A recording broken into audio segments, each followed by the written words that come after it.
Everybody, what's up? I decided to do these little driving vlogs. Thought it'd be kind of interesting to do, and I see a lot of people do it on motorcycles, and I figured, why not do it on cars? It'd be pretty neat. So yeah, let's get started.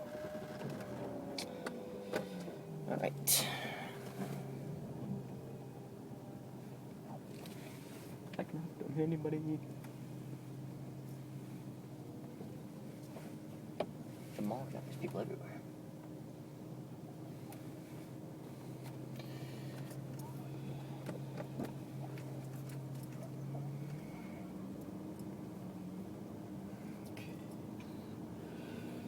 Let's see what he got here. This way.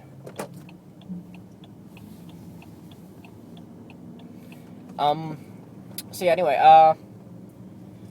I thought today I'd just do a little topic on. I had lots of people commenting on my review vid of this this car, asking me one way. Awesome. Can you get out this way?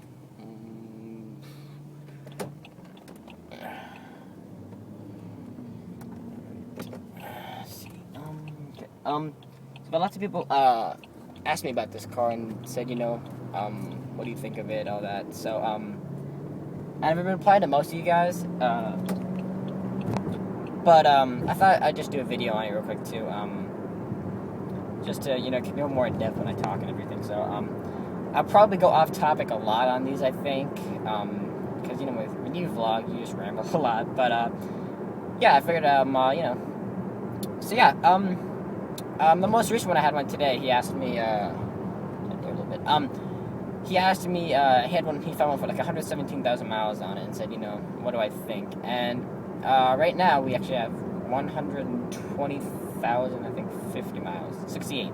And it runs like a champ. It runs so well, and late. And it runs really well. It definitely. I've said it many times, everyone's gonna have 20 miles on it. It's just, it feels brand new. I've seen several of these have, 150 plus thousand miles on them. So, I don't think that, if having 117,000, it's higher mileage. I wouldn't say it's really high. Most people say over 100,000 miles it is, but I could easily imagine this car reaching 200,000 miles or something like that. So, considering that, I think it's not so bad. But like I mentioned in the review, it's a really great car. I probably drive it more often than I do my Porsche, to be honest. I think just because it's so much more simple. You just get in, drive, and and I will do a review on the Porsche soon. I haven't got around to it yet, but I will do it, hopefully. But you get in and go, and it's seriously quick, too. So that's some things I really like about it. And like I mentioned in the review, if you guys want a review, I'll probably put a link down in the description for both of them. I have 2 parts I made. And I still didn't go over all the things. There's still so many more things to go over. But you can only fit so much stuff in, like a 10-minute video or so. But it's quite cool. It's a nice Range Rover. It's a Sport. And I really don't. I know I'm rambling here. I don't know. I think Range Rover, or Land Rover, actually. Land Rover, they overuse the Range Rover name, That's a strut one, actually. That's cool. When it had the original Range Rover, that, it's still stuck to its roots. It's a really big car. You sit high up there. It's just cool. And then the Sport, which, isn't really a Range Rover. It's just a Range Rover. It's just an LR3, with a Range Rover body over it. And then this new Evoque. I think they're kind of, they know the Range Rover's a good name, so, if you kind of put that on every car, you think, oh, it might sell well, but, I don't know, I think they're overusing it now, but, there's another 745. Hey, buddy. I think it's always cool when you see your own car driving down the road. It's kind of interesting. Oh, there's an ambulance. There's some registering going on. It's quite busy today, which I'm surprised. I didn't think it would be. It's just 11:50, but, it is. That's how it is. Yeah. I said rambling here.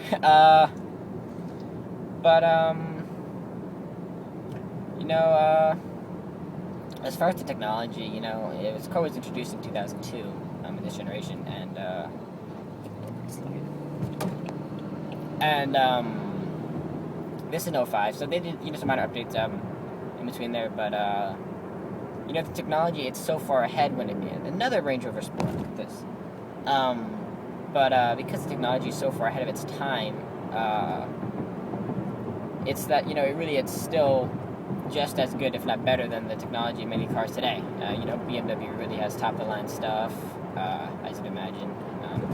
So you pay such a premium for it.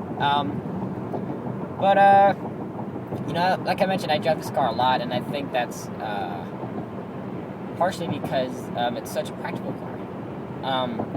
I was driving the other day, and I was getting 27 miles per gallon in the city, which is astounding, I think, for 4.4 liter V8. That's this thing's not it's not a little Lotus. This thing is heavy, so I think that's a really great number, considering that. But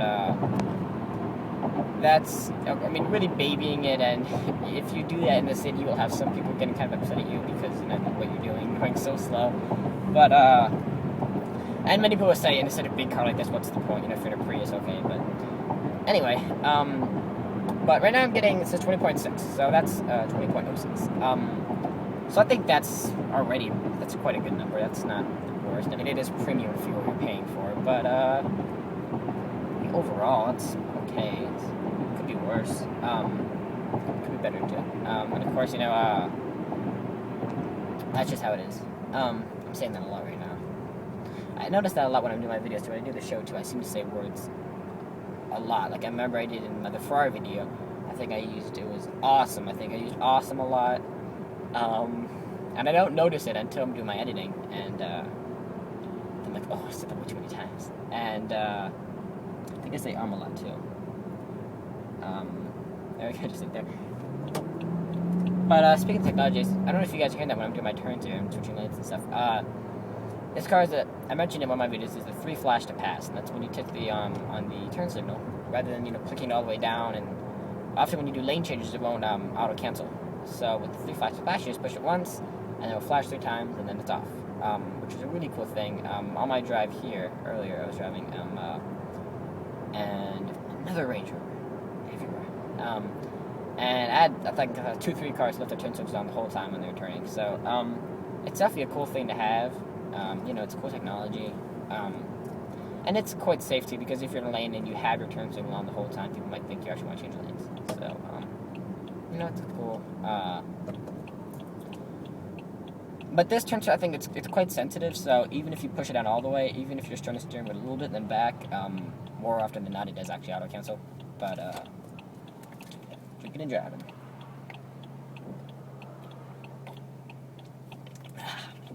Okay. So going, guys.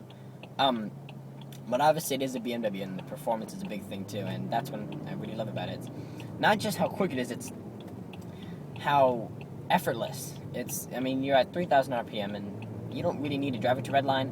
And obviously if you're having, the high mileage you get, you don't want to, drive it so harsh. Come on, guys, it's 45, let's go. That's unnecessary. We're getting all upset today. But if you're just at a very low RPM, it has so much torque. Like right now I'm at 3,000 just passing, and the passing power is really good. Even on the freeway, you're already at speed, but it'll still go. So that's very interesting too. The brakes obviously are really good, and I was really shocked how good the braking was, especially for such a heavy car. And of course the transmission, has that sport mode too, and the manual mode. I noticed whenever it goes in sport mode, it downshifts right away, which is pretty cool. And then the manual mode, it's interesting, but it gets old really, really fast. Speed here. The manual mode, it gets old pretty quick, I think. Especially in a car like this. What's the point? The transmission already, it drives quite well. It downshifts if you're just driving, and then you push the pedal down, it'll downshift for you right away. And in sport mode, it'll hold the gears. Eventually, it will upshift. But still, So that's how it is, but I don't want to say that anymore.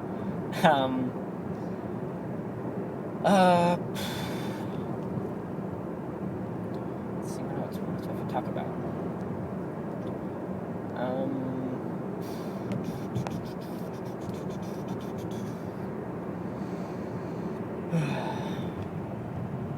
don't know.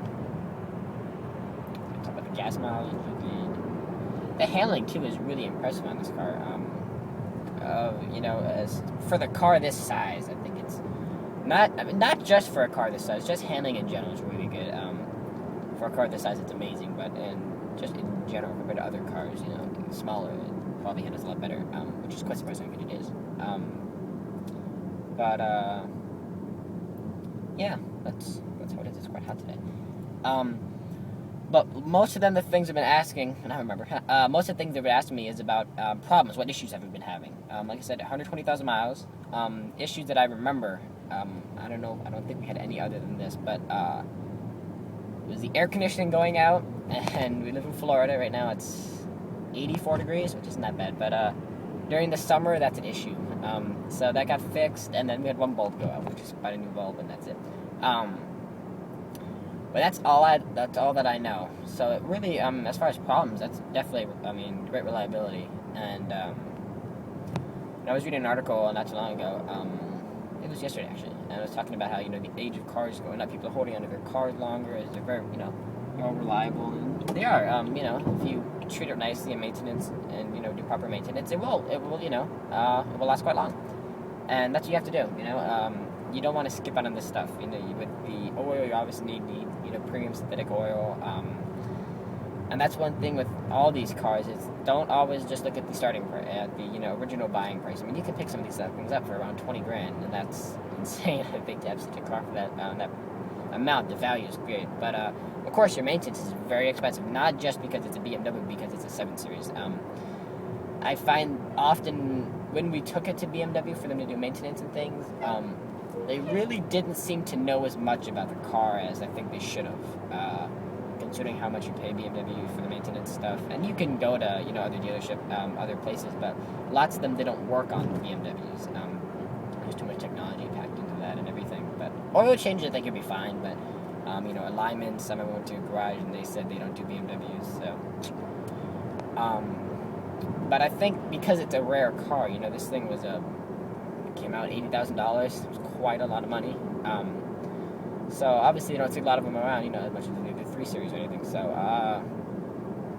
I felt whenever we went at maintenance, I don't think BMW, at least at our dealership, maybe I don't know if you guys experienced it any different, but at least at ours, I don't think they knew as much as they probably should have. That's what I think. Drink here.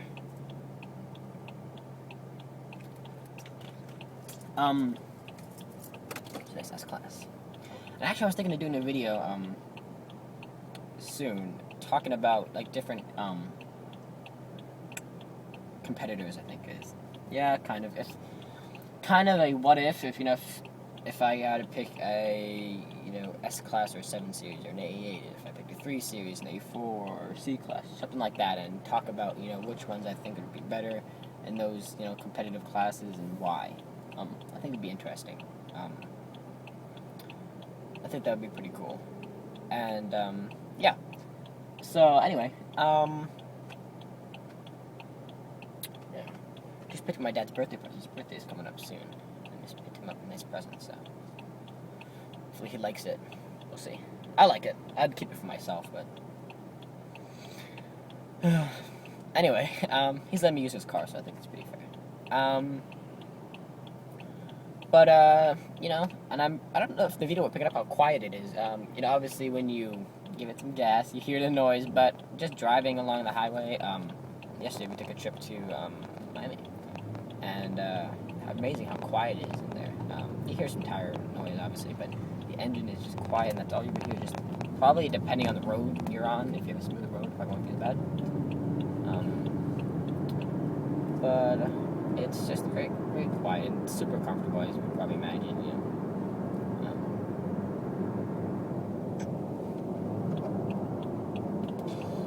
Right here, got a pole position spot, so give some time to hear the engine. And there's I do lots of those little red light races against in this car. And it's really fun because, is that a Crown Vic or police? No, it could be either one. Because it's a lot of fun to do, especially in a car like this. I think people don't expect the speed that you pull off. Because they see a big sedan, and they see a BMW, so they probably think it's somewhat performance-oriented. I don't think they think it's going as fast as it does. It's going to. So it's a lot of fun to do that, and they see their faces, they're like, oh, jeez. It's definitely cool. Oh, there goes my camera. Oh, someone's got pulled over. Okay, camera. Knocked you down. Okay, I'll change lanes here. Oh, that's what happens when you disobey the law, my friends. It wasn't me, though. I know what he did. My camera would be a little more secure here. Alright. I wasn't really flying it that much anyway, but because it was enough. And that's the torque I mentioned. I wasn't even past 4,000 RPM, and everyone's way behind me right now. So it's really the torque in this engine is really cool. You really don't need to rev it so high. And that's something compared to, all those M cars you see. The new ones are a little better now with the twin turbo technology. They don't have such a high red line anymore. But if you look at the old ones with the V10s, the M6 and M5, they rev to nearly 9,000 RPM. So you get your power, all that torque you get at much higher RPM. So you have to rev it a lot higher. And this you don't. This you just keep a nice low RPM and boom, you're off. So I like that. It makes it feel a lot quicker than it actually. That doesn't make it feel quicker than it is, but it just your power delivery becomes a lot better. So that's what I really like about it. And so it makes it feel quicker than the other maybe than. Now I'm not saying it's quicker than an M-Class car, but on the street it might feel a little quicker because you're not revving quite as high. But yeah, red light here. Who is this? Hyundai. So what else do I have to talk about? I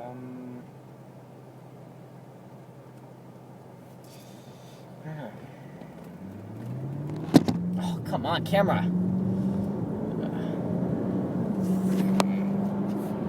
Ugh. I'm gonna find a better place to put it, maybe. It keeps falling down. Anyway, yeah.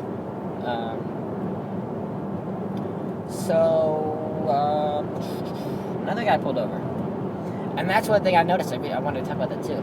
Yesterday, when we were... Was it yesterday? No, it wasn't yesterday. It was Tuesday. On Tuesday. We were driving in Miami. We were driving in Miami yesterday. And we were driving in the HOV lane because it was our whole family. So we were all sitting back. And it's shocking. And I think this should be a message to everyone who's there. How many people are being pulled over by being by themselves in that lane? I think I counted at least six or seven. It's crazy. I mean, who actually goes in the HOV lane if you're by yourself? Because there's so many people being pulled over. I don't know why you would do that. I mean, you're probably bound to, get caught, because obviously lots of them do. And I think most of them are probably just upset because, they don't get a little, fast pass. But that lane's there for a reason, so there's the traffic is less congested, and not just for that left lane, but also in general, because if we had all five of us in the car, and if you have that means you have one car rather than, 3 or 4. So, it makes the whole highway less congested, not just the left lane that you're in. If you flash to pass them, so you can go. And that's really good, mainly for lane changing. It's, if you're making a full turn, you're obviously, you want to have your turns in a little bit longer, but for just lane changing, it works beautifully. But yeah, so that HOV lane, and it wasn't even that crowded when we were there, so I don't know why people did that, but we saw so many people being pulled over. It was quite astounding. And then we were going out, we took our exit, and it was quite crowded. I think we were going about 40 or 50 cars all around us, and this bike just lane splits going at least 90. I mean, this guy was insane. And I personally, lane splitting, I think is okay if maybe you're at a standstill, you know, and you go through at very low speeds, you know, it's still dangerous, but it's not the worst thing to do. But if anyone's going like 40, and it's quite crowded, so people are often changing lanes, I don't know what is wrong with you going 90 in between them. That's just insane. And this guy was wearing nothing. He was wearing a t-shirt. That's it. T-shirt and shorts. So I don't know if he was just asking to get killed or something, because, I mean, one little mistake, someone changes lane, boom, you're done. Don't think you're surviving that. But yeah, still rambling. I said I probably wouldn't, so. But actually, I like doing these. These are kind of cool. It's funny, a lot of people are looking at me when I'm doing this, because I think people look at me anyway because I look a lot younger than I actually am. I think a lot of people, they look at me and they're like, what? Is he supposed to be able to drive? And then they see the car and they're like, oh, what? But now they're looking at me too, because they're like, why is he talking to himself? But it's funny. It's cool. I like doing these, actually. They're quite fun. Vlogging as I drive it. Like I said, I saw lots of people doing it on motorcycles, and I don't see lots of people doing it on cars, so I might do these every once in a while. I think it's cool. I don't know, guys. I like your feedback. What do you guys think? Was this cool? Do you enjoy them? I know it's quite long. This has already been going on for like 21 minutes, but it's quite a long drive home. But like I said, I think it was quite cool. It's quite fun. I like it. Another ambulance here. I was shot today. I was driving to the mall. It was quite crowded. So quite a lot of cars driving around. And in the mall too. And it's like I said, it was 11:30. So.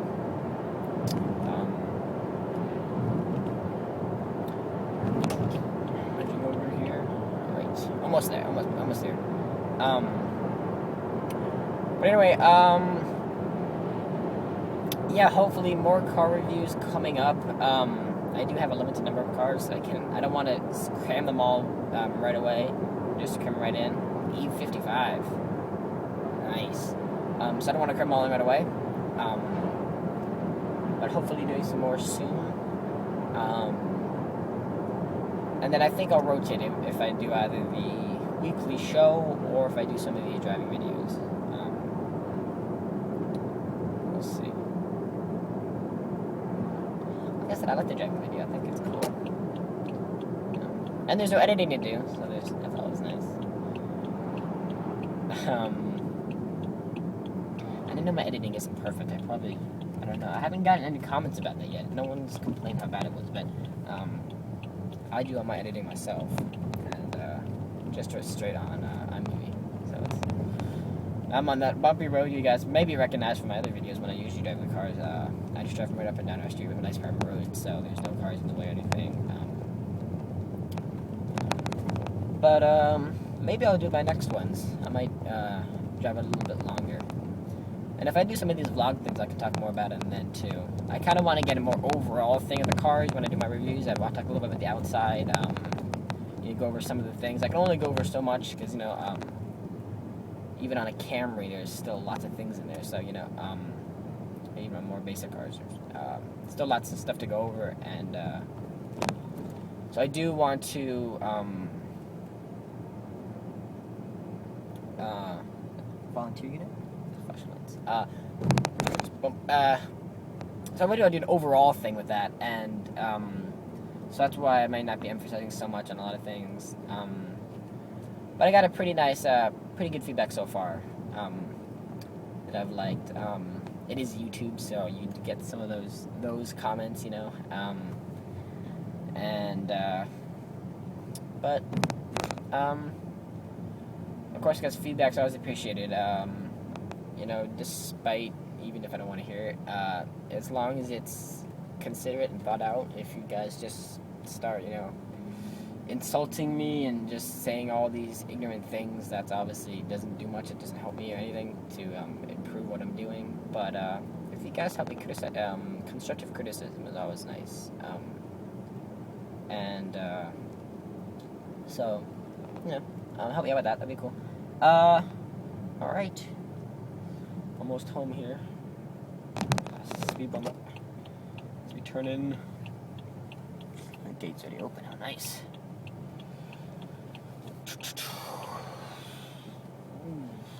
Alright. Back up here.